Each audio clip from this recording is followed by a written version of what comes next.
Assalamualaikum warahmatullahi wabarakatuh. Waalaikumsalam warahmatullahi wabarakatuh. Apa kabar anak-anak? Alhamdulillah. Bapak. Alhamdulillahirrahmanirrahim. Mari sebelum kita mulai pembelajaran hari ini, alangkah baiknya untuk berdoa bersama. Ketua siapa? Oke, Efes langsung ya. Baik, berdoa dimulai. Doa selesai.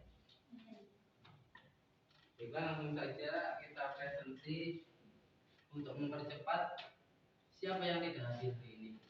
Semua ya. Alhamdulillah hadir semua. Oke, langsung saja teks ceramah. Sebelumnya ada yang tahu ceramah itu apa?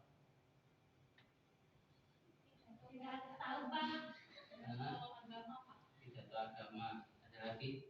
Saya Pak. Kayak itu pidato di pas pengajian.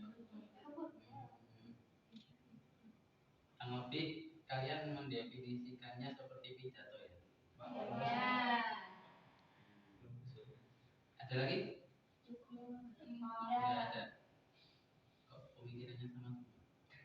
Baik, kita lihat definisi teks ceramah. Ceramah adalah jenis komunikasi di depan umum yang berisi penyampaian suatu informasi, pengetahuan, dan sejenisnya. Jadi ceramah itu tidak hanya pidato, tidak cuma nasihat-nasihat, tapi juga bisa seperti informasi, pengetahuan, apalagi yang sejenisnya. Tidak cuma pidato ya. Ceramah menekankan pada penyampaian informasi. Oleh karena itu, setelah mengikuti kegiatan ceramah diharapkan dapat diperoleh sejumlah informasi yang memperluas pengetahuan dan pemahaman tentang topik tertentu. Setelah disampaikan dan kita mendengarkan, ceramah itu ngomong langsung ya. Ya. Kalau suatu bacaan itu disebut ceramah bukan? Bisa juga. Bisa juga ya. Yang penting suaranya dengan agama. Oke, yang ketiga, teks ceramah adalah teks yang berisi suatu pemberitahuan atau penyampaian informasi di depan khalayak umum dengan tujuan untuk meyakinkan dan menambah wawasan para pendengar. Salah. Kalau kita baca tulisan itu bukan ceramah. Baca. Kalau ceramah itu kita langsung mendengarkan dan ada yang ngomong. Unsur-unsur teks ceramah. Ini bahasanya teks ya? Iya. Berarti saya yang salah.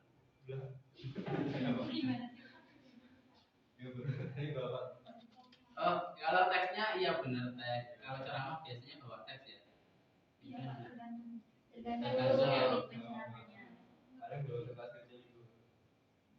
Berarti ini intinya. Unsur-unsur teks ceramah ada 3. Yang pertama penceramah dan pendengar. Ada yang ngomong, ada yang dengerin. Ya. Yang kedua materi ceramah. Ada materinya. Yang ketiga metode dan media ceramah. Selanjutnya struktur teks ceramah. Ada 3 juga, yaitu pembuka, isi, dan penutup. Pembuka yaitu pengenalan isu berupa deskripsi mengenai topik yang akan dibahas. Yang kedua isi. Isi yaitu rangkaian argumen berupa penyampaian pendapat disertai dengan fakta-fakta yang menjelaskan isu tertentu. Terakhir ada penutup, yaitu penegasan kembali atas pernyataan-pernyataan sebelumnya. Selanjutnya ciri-ciri teks ceramah. Ada berapa ini? Coba Tamam dibaca. Ciri-ciri teks ceramah. 1. Ada hal yang diinformasikan untuk memperluas pengetahuan pendengar. 2. Disampaikan oleh seseorang yang ahli dalam bidang yang diceramahkan. 3. Terdapat ajakan atau persuasi untuk mengubah sikap atau melakukan tindakan terhadap materi yang dibicarakan. 4. Berisi argumen yang menguatkan topik yang dibicarakan. 5. Memiliki fakta dan data yang memperkuat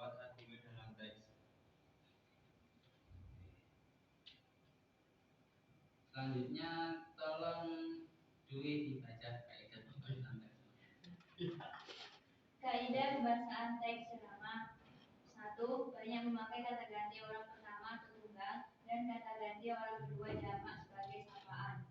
Kata ganti pertama contohnya adalah saya, aku, kami. Sementara kata kedua jamak adalah anak-anak, hadirin, bapak-bapak, ibu-ibu kalian dan saudara-saudara. Cukup. Yang kedua sebelahnya. 2. Menggunakan kata sesuai topik yang dibahas. Misalnya, topik yang dibahas yaitu sastra. Istilah yang muncul meliputi prosa, puisi, etika berbahasa, sarkas, memajas, santunan berbahasa. Oke, cukup. Yang ketiga belakangnya. Menggunakan kata yang menunjukkan hubungan sebab akibat atau argumentasi yang gampangnya adalah dengan demikian akibat. Oleh karena itu maka sebab dan karena. Terima kasih. Yang keempat, banyak memakai kata kerja mental mengekspresikan sikap, tingkah laku atau situasi. Misalnya, memprihatinkan, memperkirakan, mengagumkan, diharapkan, berasumsi, menyimpulkan, berpendapat, dan sejenisnya.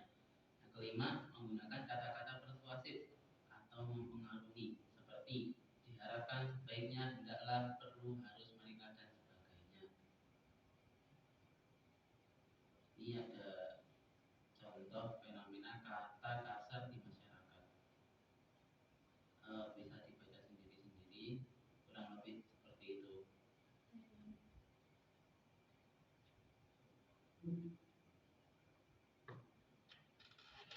Sudah? Perbedaan teks ceramah dengan pidato, khotbah, dan kultum. Ini beda-beda. Kalau pidato didefinisikan sebagai bentuk komunikasi satu arah yang mengungkapkan pikiran, ide, atau gagasan berbicara tentang suatu topik yang bersifat umum pada para pendengar yang berasal dari kalangan umum pula. Contohnya pidato presiden di Istana Negara, pidato camat kepada bawahannya, pidato guru memperingati Hari Guru, pidato kenegaraan, dan sebagainya. Kalau khotbah didefinisikan sebagai bentuk komunikasi satu arah yang mengungkapkan penyampaian pengetahuan keagamaan, praktik peribadatan, serta ajakan-ajakan untuk memperkuat keimanan. Contohnya khotbah Jumat, khotbah Idul Fitri, khotbah Idul Adha, khotbah istisqa, dan lain-lain. Kalau kultum diartikan sebagai kuliah 7 menit, biasanya diberikan setelah sholat berjamaah atau menjelang berbuka puasa bulan Ramadan. Oke, ada yang perlu ditanyakan? Tidak, Pak. Tidak, berarti paham semua ya. Insyaallah. Kalau gitu saya beri tugas buat kelompok Berapa orang? Berapa orang, Pak? satu orang, dua orang. Satu kelompok dua orang. Ya Pak. Ya, satu kelompok dua orang. Bapaknya Baik, nomor Pak. Jika bagi dua. Bapak udah Tapi dua orang ya. bapaknya kelihatan nomor Apa ya? Kan lupa. Belum sarapan. Ansan. Dan tolong cermati teks ceramah singkat berikut. Nanti kalian